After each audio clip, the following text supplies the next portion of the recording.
आज हम पढ़ेंगे पाठ 9 बूढ़ी काकी। ये जो कहानी है ये है मुंशी प्रेमचंद द्वारा लिखी हुई। इसमें हम पढ़ेंगे एक बूढ़ी काकी के बारे में। आप सभी जानते हैं बच्चों कि जो बुढ़ापा होता है वो कहते हैं कि बचपन वापस लौट आया है, ऐसा होता है। बूढ़ा इंसान और छोटा बच्चा दोनों एक बराबर होते हैं। दोनों किसी भी चीज के लिए बहुत ज्यादा व्याकुल होते हैं, जिद्दी होते हैं। उन्हें जो चीज के लिए वो सोच ले वो उसी वक्त चाहिए, है ना। और जल्दी जल्दी छोटी छोटी बात पे रोने लगते हैं, थोड़े हठी स्वभाव के हो जाते हैं। तो ठीक उसी प्रकार इस पाठ के अंदर एक बूढ़ी काकी है जो कि अपने भतीजे के पास में रहती है। उन्होंने अपने सारा जो घर संपत्ति जो भी कुछ है अपने भतीजे के नाम कर दी, क्योंकि उनके जो बेटे थे वो बहुत जवानी में ही चल बसे थे और वो विधवा भी थी। वो उन सब काम ठीक था, बस वो खाने के लिए बहुत ज्यादा उत्सुक रहती थी। अपनी जबान पर जो कहते हैं ना स्वाद लेने के कारण वो पूरी एक दयनीय स्थिति को झेलती है। और अंत में जब उनके भतीजे की बहू देखती है कि किस तरह से ये जी रही हैं, है ना, क्या कर दिया मैंने हाल इनका, कि जिस इंसान के पीछे हमें इतना वैभव मिला हुआ है, इतना धन मिला हुआ है, उसी व्यक्ति की इतनी बुरी हालत हो गई है। तो वो उनसे क्षमा मांगती है, उसे थोड़ी सी अपने पर शर्म आती है, ग्लानि होती है। और वो उनसे कहती है कि वो उन्हें आशीर्वाद दे, भगवान से कहे कि उन्हें क्षमा कर दे। और बूढ़ी काकी जो है हंसते हंसते उन्हें क्षमा कर देती है। जैसे हम बच्चे को बहला लेते हैं ना, कि छोटे बच्चे को टॉफी या कुछ भी देकर के हमने बहला लिया, वो जल्दी हमारी बात मान जाता है, जो उसके साथ में हुआ होता है वो भूल जाता है। तो ठीक उसी प्रकार बूढ़ी काकी जो है अपनी जबान के पीछे, अपने स्वाद लेने के पीछे सारी बातें जो उनकी बेइज्जती होती है सब भूल जाती है और उन्हें माफ कर देती है। प्रेमचंद द्वारा रचित बूढ़ी काकी हिंदी साहित्य की श्रेष्ठ कृतियों में से एक है। इस कहानी के माध्यम से लेखक ने भारतीय समाज में वृद्धों की दयनीय दशा पर भावात्मक टिप्पणी की है तथा यह दर्शाने का प्रयास किया है कि वृद्धों का मन भी बच्चों की तरह कोमल व सरल होता है। उन्हें भी बच्चों की तरह प्यार और अपनेपन की जरूरत होती है। बुढ़ापा बहुधा बचपन का पुनरागमन हुआ करता है। पुनरागमन यानी कि वापिस आना, कि बुढ़ापा जो है बचपन का वापिस आना ही होता है। बूढ़ी काकी में जीभ के स्वाद के सिवा न और कोई चेष्टा शेष थी और न अपने कष्टों की ओर आकर्षित करने का रोने के अतिरिक्त कोई दूसरा सहारा था। समस्त इंद्रियां हाथ और पैर जवाब दे चुके थे, जमीन पर पड़ी रहती और घर वाले कोई बात उनकी इच्छा के प्रतिकूल करते, भोजन समय का समय टल जाता या उसकी मात्रा कम हो जाती अथवा बाजार से कोई वस्तु आती और ना मिलती तो वे रोने लगती। उनका रोना सिसकना साधारण रोना न था, वे गला फाड़ फाड़ कर रोती थी।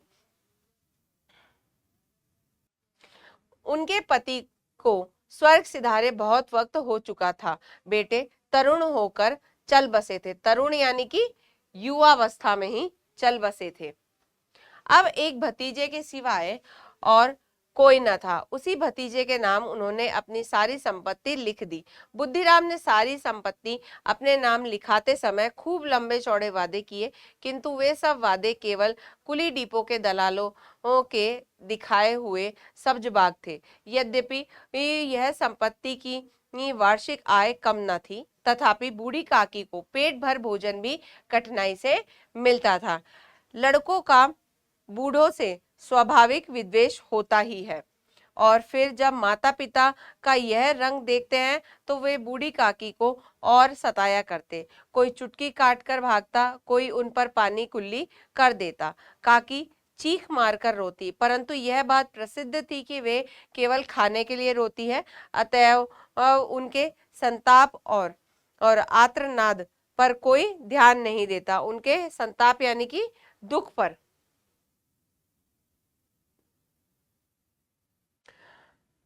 संपूर्ण परिवार में यदि काकी से किसी का अनुराग था, अनुराग यानी कि प्रेम, तो वह बुद्धिराम की छोटी लड़की लाडली थी। लाडली अपने दोनों भाइयों के डर से अपने हिस्से की मिठाई या चबौना बूढ़ी काकी के पास बैठकर खाया करती थी। यही उसका रक्षागार था।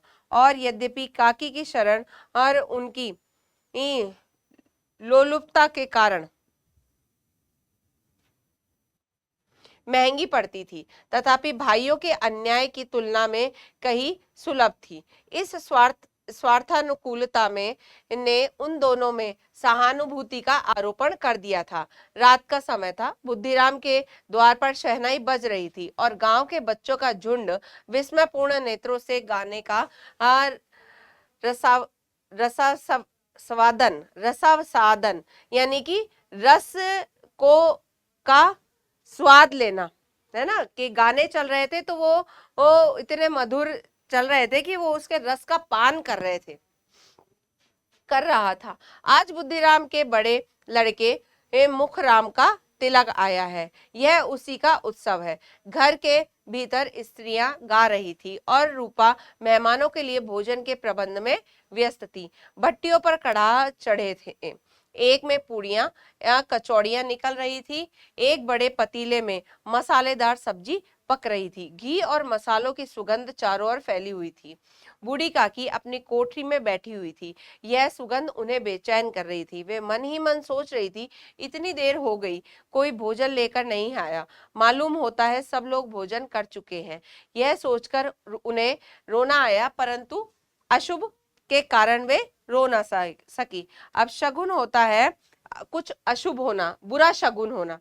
तो अपशगुन के कारण उनका मन तो हो रहा था कि उनके पास खाना नहीं आया है ना, लेकिन वो रो ना सकी क्योंकि सब जगह अच्छा काम चल रहा था। एक शगुन का काम था। उन्होंने सोचा अभी मैं रोऊंगी तो बुरा शगुन होगा। बूढ़ी काकी की कल्पना में पूरियों की तस्वीर नाचने लगी। खूब लाल लाल, फूली फूली, नरम नरम होगी। कचौड़ियों में अजवाइन और इलायची की महक आ रही होगी। एक पूड़ी मिलती तो जरा हाथ में लेकर देखती, क्यों ना चलकर कढ़ा के सामने ही बैठूं। इस प्रकार निर्णय करके बूढ़ी काकी उकड़ू बैठकर हाथों के बल सरकती हुई बड़ी कठिनाई से चौखट से उतरी और धीरे धीरे रेंगती हुई कढ़ा के पास आ बैठी। यहाँ आने पर उन्हें उतना ही धैर्य हुआ जितना भूखे कुत्ते को खाने वाले के सम्मुख बैठने में होता है। बुद्धिराम की पत्नी रूपा उस समय कार्यभार से परेशान हो चुकी थी। कभी इस कमरे में जाती, कभी उस कमरे में, कभी कढ़ा के पास आती, कभी भंडार में जाती। बेचारी अकेली दौड़ते दौड़ते व्याकुल हो रही थी, झुंझलाती थी, कुढ़ती थी, परंतु क्रोध प्रकट करने का अवसर न पाती थी। इस अवस्था में उसने बूढ़ी काकी को कढ़ा के पास बैठे देखा तो जल उठी, क्रोध न रुक सका। जिस प्रकार मेंढक केचुए पर झपटता है, उसी प्रकार वह बूढ़ी काकी पर झपटी और उन्हें ये दोनों हाथों से झटक कर बोली, ऐसे पेट में आग लगे, पेट है या भाड़?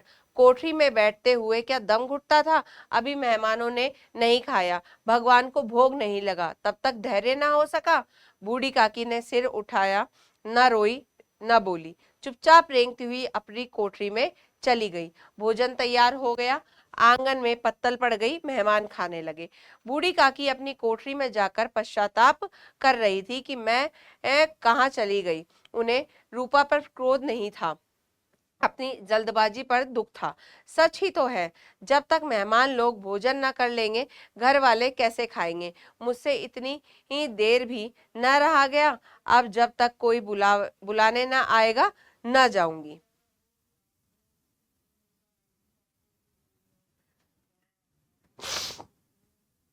मन ही मन इसी प्रकार का विचार कर वह बुलावे का इंतजार करने लगी। वह मन को बहलाने के लिए लेट गई। धीरे धीरे एक गीत गुनगुनाने लगी। उन्हें मालूम हुआ कि मुझे गाते देर हो गई। क्या इतनी देर तक लोग भोजन कर रहे होंगे?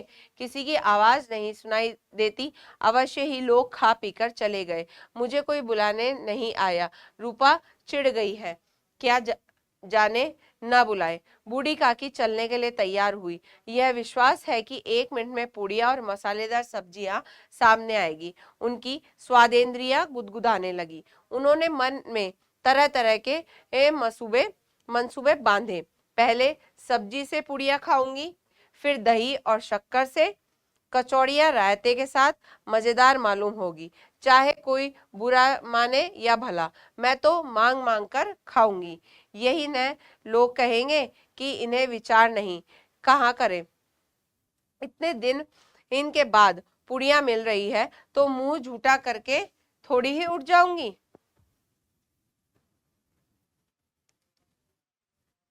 वह उकड़ू बैठकर हाथों के बल सरकती हुई आंगन में आई, परंतु हाय दुर्भाग्य, मेहमान मंडली अभी बैठी हुई थी। कोई खाकर उंगलियां चाटता था, कोई तिरछे नेत्रों से देखता था कि और लोग अभी खा रहे हैं या नहीं। इतने में बूढ़ी काकी रेंगती हुई उनके बीच में जा पहुंची।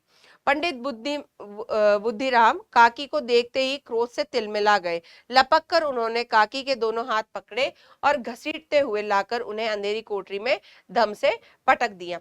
मेहमानों ने भोजन किया, घर वालों ने भोजन किया, बाजे वाले, धोबी, नाई भी भोजन कर चुके, परंतु बूढ़ी काकी को किसी ने ना पूछा। बुद्धिराम और रूपा दोनों ही बूढ़ी काकी को उनकी निर्लज्जता के लिए दंड देने का निश्चय कर चुके थे।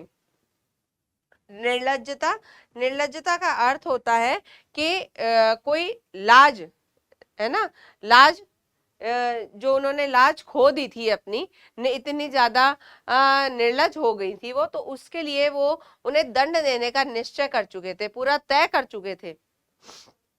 उनके बुढ़ापे पर, दीनता पर किसी को करुणा न आई। अकेली लाडली उनके लिए परेशान हो रही थी। लाडली को काकी से अत्यंत प्रेम था। वह झुंझला रही थी कि वे लोग काकी को बहुत सी पुड़िया क्यों नहीं दे देते। क्या मेहमान सबकी सब खा जाएंगे? और यदि काकी ने मेहमानों से पहले खा लिया तो क्या बिगड़ जाएगा? वह काकी के पास जाकर उन्हें धैर्य देना चाहती थी, परंतु माँ के डर से न जाती थी। उसने अपने हिस्से की पुड़ियां बिल्कुल न खाई थी। उन पुड़ियों को काकी के पास ले जाना चाहती थी। उसका हृदय अधीर हो रहा था। अधीर का मतलब उसका हृदय जो है एकदम बेचैन सा हो रहा था। बूढ़ी काकी मेरी बात सुनते ही उठ बैठेंगी, पुड़िया देखकर कैसे प्रसन्न होगी, मुझे खूब प्यार करेंगी।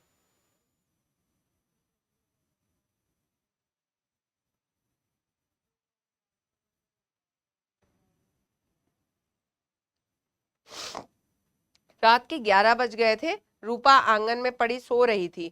लाडली की आंखों में नींद न थी। काकी को पुड़िया खिलाने की खुशी उसे सोने न देती थी। जब विश्वास हो गया कि अम्मा सो गई है, वह चुपके से उठी और बूढ़ी काकी की कोठरी की ओर चली।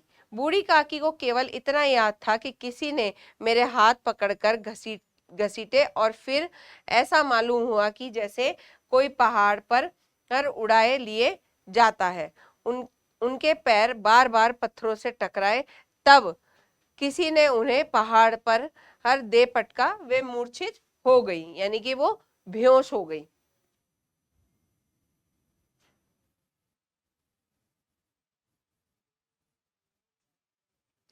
जब वे सचेत हुई तो किसी की जरा भी आहट ना मिलती थी। उन्होंने समझा कि सब लोग खा पीकर सो गए। यह विचार कर काकी निराशा में संतोष के साथ लेट गई।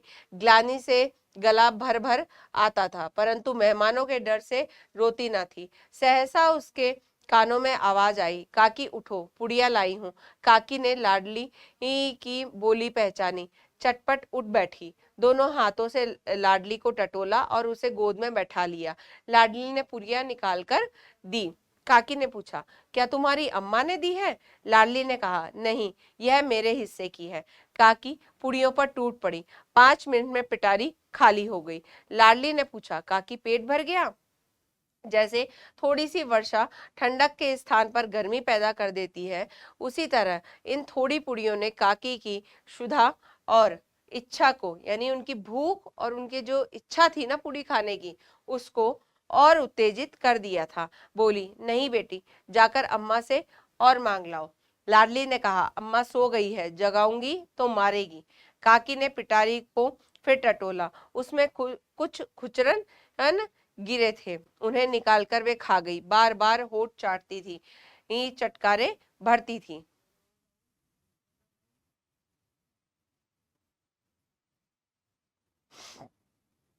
हृदय मसोस रहा था कि और पुड़िया कैसे पाऊं। काकी का अधीर मन इच्छा के प्रबल प्रवाह में बह रहा था। प्रबल यानी कि मजबूत। उचित और अनुचित का विचार जाता रहा। वे कुछ देर तक उस इच्छा को रोकती रही। सहसा लाडली से बोली, मेरा हाथ पकड़कर वहां ले चल जहां मेहमानों ने खाना खाया।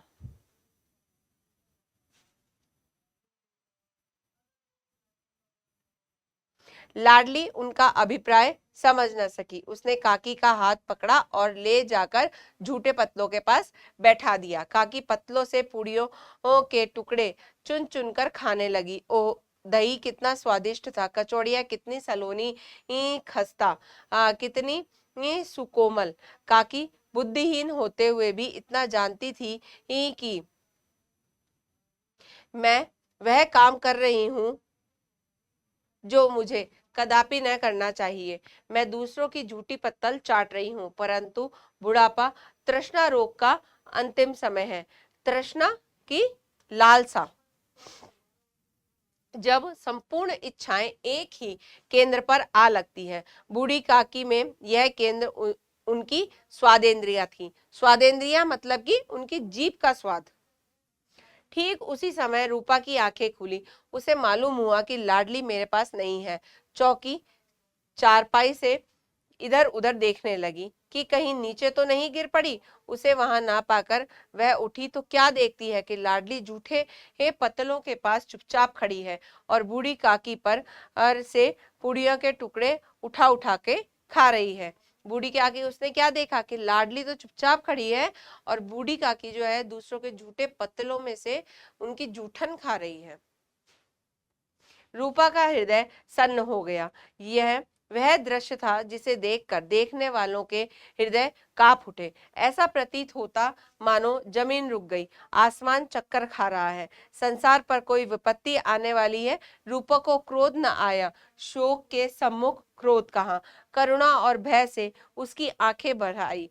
इस अधर्म के पाप का भागी कौन है? उसने सच्चे हृदय से गगन मंडल की ओर हाथ उठाकर कहा, परमात्मा मेरे बच्चों पर दया करो। इस अधर्म का दंड मुझे मत दो, नहीं तो मेरा सत्यानाश हो जाएगा। अब क्या है, जब उसने देखा कि बूढ़ी काकी जो है झूठे पत्तलों में से पूड़ियां लेकर खा रही है, तो उसका जो हृदय है उस पर गुस्सा नहीं आया। उसके हृदय में दया के भाव आए और अपने ऊपर उसे गुस्सा आया कि ये मैंने क्या कर दिया। और वो भगवान से जो है हाथ जोड़कर कहने लगी कि ये मेरे से पाप हो गया है, इस पाप का मुझे कोई दोष ना दे, मेरे बच्चों पर दया रखिएगा।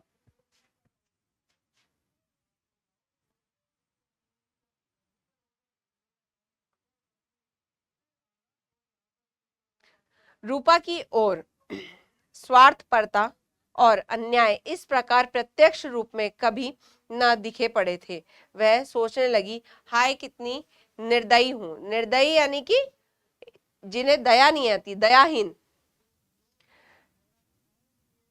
जिसकी संपत्ति से मुझे 200 रुपया वार्षिक आय हो रही है, उसकी यह दुर्गति। दुर्गति यानी कि जिसका दुर्गति का अर्थ होता है कि किसी के साथ में जब हम कुछ ऐसा करते हैं जिसकी स्थिति बुरी हो जाती है ना।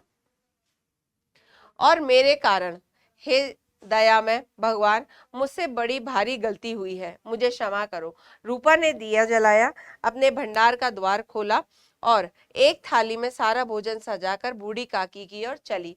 उसने कंठावरुद्ध स्वर, मतलब जो गला जो है उसका रुक रुक के रुंधा रुंधा सा हो जाता है ना, उस स्वर में कहा, काकी उठो, भोजन कर लो, मुझसे आज बड़ी भूल हुई, उसका बुरा ना मानना। परमात्मा से प्रार्थना करो कि वे मेरा अपराध क्षमा कर दे। अब यहाँ पे जो है रूपा बूढ़ी काकी से माफी मांग रही है। भोले भाले बच्चे की भांति जो मिठाइयां पाकर मार और तिरस्कार सब भूल जाता है। तिरस्कार यानी कि बेइज्जती। बूढ़ी काकी सब भुलाकर बैठी हुई खाना खा रही थी। उनके एक एक रोए से सच्ची सदिच्छाएं निकल रही थी। सदिच्छाएं यानी कि उनके मुख से जो है आशीर्वाद, मंगल कामनाएं निकल रही थी। और रूपा बैठी इस स्वर्गिक दृश्य का आनंद लेने में निमग्न थी। स्वर्गिक यानी कि स्वर्ग के समान दृश्य देखकर वो निमग्न, एकदम उसमें लीन थी। ठीक है बच्चों, ये जो रचना है ये मुंशी प्रेमचंद्र ने लिखी है। इसमें बताया है कि हमें जो है अपने बड़े बूढ़ों का है ना सम्मान करना चाहिए, उन पे कभी गुस्सा नहीं करना चाहिए, क्योंकि बुढ़ापा जो है बचपन की ही वापसी होती है। अब हम इस पाठ के जो शब्दार्थ देखेंगे।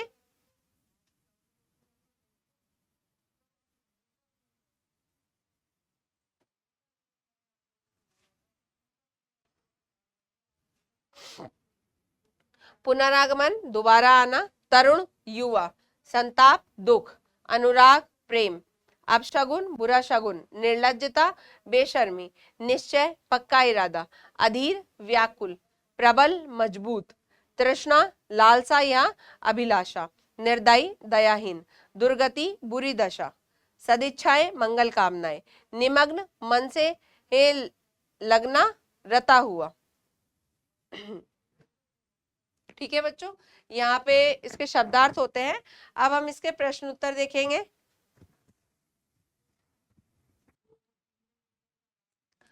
रिक्त स्थानों की पूर्ति कीजिए। पहला है बुढ़ापा बहुधा बचपन का खाली स्थान हुआ करता है, तो क्या होता है बचपन का? पुनरागमन।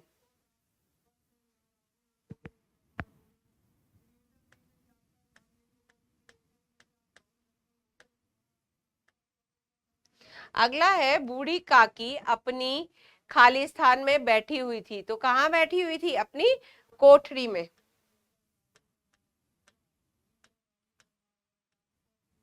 अब अगला है बुद्धिराम की पत्नी रूपा उस समय खाली स्थान से परेशान हो रही थी, तो किससे परेशान थी वो? कार्यभार से।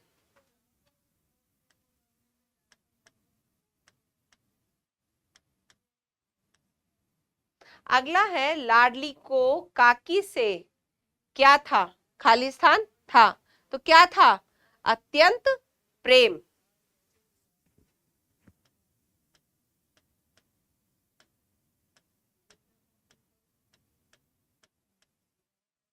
अगला है 5 मिनट में खाली स्थान खाली हो गई, तो 5 मिनट में क्या खाली हो गई? पिटारी। अगला है उनके एक एक रोए से खाली स्थान निकल रही थी, क्या निकल रही थी? सदिच्छाएं, आशीर्वाद।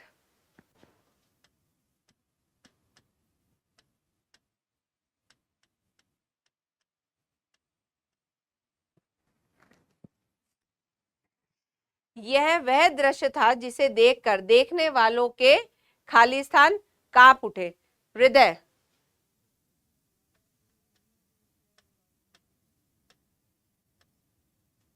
अब अगला प्रश्न है सही कथन पर सही का और गलत पर गलत का निशान लगाएं।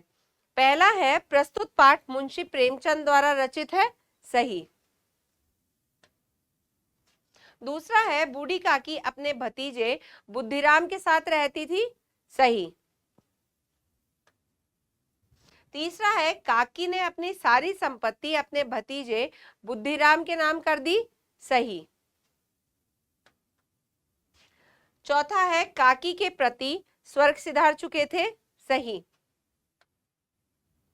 काकी ने झूठी पत्तलों में से पुड़िया खाई, पुड़िया झूठी पत्तलों में से ही तो खाई थी, सही।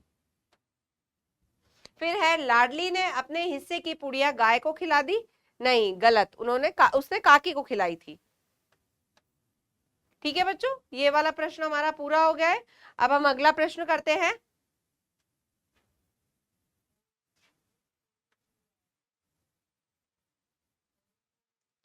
सही विकल्प पर सही का चिन्ह लगाएं। अब पहला है बूढ़ी काकी ने अपनी सारी संपत्ति किसके नाम लिख दी थी? भतीजे के, बेटे के नाम, बहू के नाम, तो किसके नाम लिखी थी उन्होंने? भतीजे के नाम। दूसरा प्रश्न है बुढ़ापा किसका पुनरागमन होता है? युवावस्था का, बचपन का या प्रौढ़ावस्था का? तो किसका पुनरागमन होता है? बचपन का। फिर है घर में किसे काकी से अत्यंत प्रेम था? बुद्धिराम को, रूपा को या लाडली को? तो किसे प्रेम था सबसे ज्यादा? लाडली को। अगला है बूढ़ी काकी क्या खाना चाहती थी? मिठाइयाँ, पूड़ियाँ या जलेबी? तो क्या खाना चाहती थी? पूड़ियाँ। फिर है प्रस्तुत पाठ के लेखक कौन है? जयशंकर प्रसाद, महादेवी वर्मा या मुंशी प्रेमचंद? तो कौन है इसके रचयिता? मुंशी प्रेमचंद। ठीक है बच्चों, यहाँ पे हमारा ये पाठ पूरा होता है। हमने इस पाठ में सीखा कि हमें अपने से बड़ों का, अपने वृद्ध जनों का सम्मान करना चाहिए, उनकी बातें समझनी चाहिए, तो उन पे कभी गुस्सा या झंझलाहट नहीं करनी चाहिए, क्योंकि वे जो है वृद्धावस्था में बच्चे का तरह से हो जाते हैं, वो बचपन को ही जीते हैं, है ना। ठीक है बच्चों, अब हम आपसे मिलेंगे अगले पाठ पे।